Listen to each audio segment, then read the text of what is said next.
प्रिय विद्यार्थियों, आज हम कार्बनिक अभिक्रियाओं की क्रियाविधि ज्ञात करने की विधियों के बारे में अध्ययन करेंगे। पहली विधि है रासायनिक बल गतिकी अध्ययन द्वारा क्रियाविधि ज्ञात करना। यदि किसी कार्बनिक अभिक्रिया का क्रियाकारक अधिक क्रियाशील है, अर्थात उसकी संकीर्ण ऊर्जा का मान न्यूनतम है, तो वह आसानी से अभिक्रिया का निर्माण कर लेता है, जिससे अभिक्रिया का वेग बढ़ जाता है और ऐसी अभिक्रियाएं रासायनिक बल गतिकी के रूप में नियंत्रित होती है।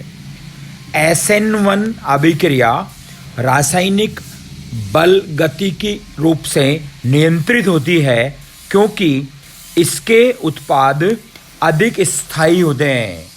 जैसे ये तृतीयक ब्यूटिल हैलाइड पहले पद में मंद गति से तृतीयक ब्यूटिल कार्बोकेटाइन बनाता है और हैलाइड आयन बनता है। अब इस तृतीयक ब्यूटिल कार्बोकेटाइन पर तीव्र गति से OH- का आक्रमण होता है और तृतीयक ब्यूटिल अल्कोहल बनता है। इस अभिक्रिया की जब वेग निर्धारण किया जाता है तो इसका वेग केवल तृतीयक ब्यूटिल हैलाइड की सांद्रता पर निर्भर करता है, अर्थात इसकी कोटि 1 होती है, जबकि SN2 अभिक्रिया रासायनिक बल गतिकी रूप से नियंत्रित नहीं होती क्योंकि इनके क्रियाकारकों की संकीर्ण ऊर्जा का मान अधिक होता है और ये आसानी से उत्पाद का निर्माण नहीं करते हैं। दूसरा जो मेथड है बलगति के अध्ययन का, वह बलगति के अध्ययन क्रियाविधि निर्धारण का जो दूसरी विधि है वह है ऊष्मागतिक अध्ययन। वे कार्बनिक अभिक्रियाएं जिनसे बनने वाले उत्पाद अधिक स्थायी होते हैं, अर्थात उत्पाद बनने के बाद ऊर्जा का उत्सर्जन करते हैं, जिससे डेल्टा जी यानी मुक्त ऊर्जा परिवर्तन का मान ऋणात्मक प्राप्त होता है। ऐसी अभिक्रियाएं ऊष्माक्षेपी अभिक्रिया कहलाती है और यदि बनने वाले उत्पाद कम स्थायी हैं और बनने के बाद ऊर्जा का उत्सर्जन नहीं करते हैं, जिससे डेल्टा जी का मान धनात्मक प्राप्त होता है, ऐसी अभिक्रियाएं ऊष्माशोषी अभिक्रियाएं कहलाती हैं। जैसे SN अभिक्रिया ऊष्मागतिक रूप से नियंत्रित होती है।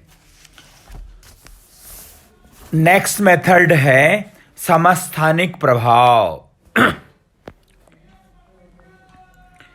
किसी अभिक्रिया की क्रियाविधि ज्ञात करने की ये सबसे उत्तम विधि है क्योंकि एक तत्व के विभिन्न समस्थानिकों का रासायनिक व्यवहार अलग अलग होता है, जिससे उनका अभिक्रिया वेग परिवर्तित हो जाता है।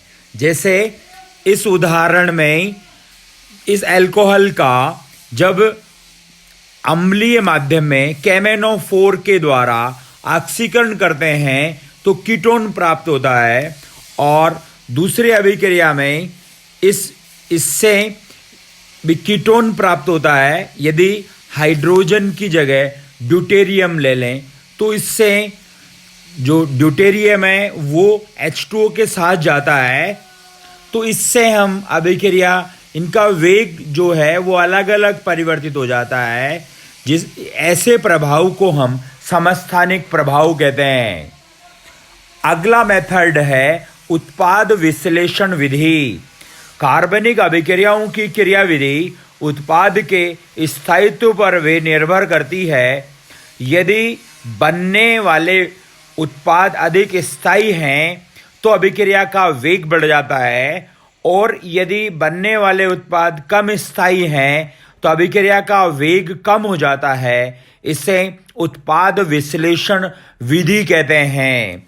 जैसे निम्न उदाहरण में 2-क्लोरोब्यूटेन, इसको यदि एल्कोहलिक KOH के साथ अभिक्रिया कराएं तो दो उत्पाद बनते हैं।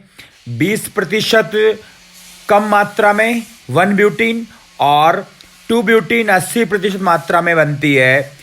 अधिकतम एल्किल समूह अधिकतम प्रतिस्थापी, इसलिए ये अधिक मात्रा में बनती है। इस आधार पर इस अभिक्रिया की क्रियाविधि का निर्धारण होता है। अगला मेथड है मध्यवर्ती उत्पाद या मध्यवर्ती की पहचान करके। मध्यवर्ती की पहचान के आधार पर भी अभिक्रिया की क्रियाविधि को निर्धारित किया जाता है।